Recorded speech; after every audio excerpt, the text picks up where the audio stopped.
बातमी आहे क्रिकेटच्या मैदानातून। महिला टी20 वर्ल्ड कपचं आयोजन करण्यास बीसीसीआयनं आयसीसीला नकार दिल्याचं समजतंय। ऑक्टोबरमध्ये महिला टी20 विश्वचषकाचं आयोजन करण्यात येणार होतं, परंतु याला बीसीसीआयनं आता नकार दिलाय। श्रीलंका किंवा यूएईमध्ये महिला टी20 वर्ल्ड कप यामुळे आता होण्याची शक्यता आहे।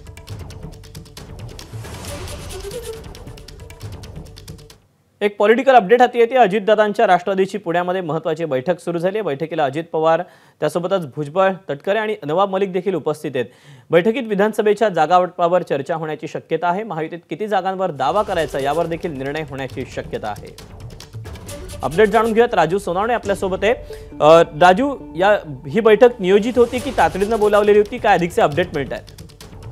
दीपक, पाहतोय आपण अजित पवार यांचं पुण्यातील जिजाई निवासस्थान आहे। या निवासस्थानी राष्ट्रवादीची ही महत्त्वाची बैठक पार पडते।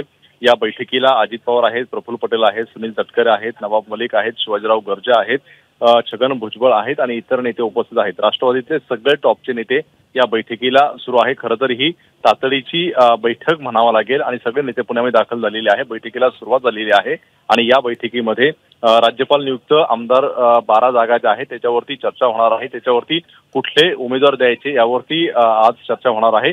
आगामी विधानसभा निवडणुकीमध्ये याच्यावरती चर्चा होणार आहे।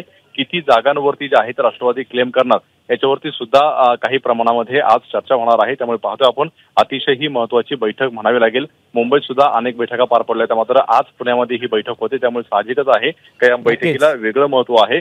त्यामुळे बैठक संपल्यानंतर समजेल की नेमकं काय काय चर्चा झालेली आहे। मात्र ही अतिशय महत्त्वाची बैठक मानली जाते।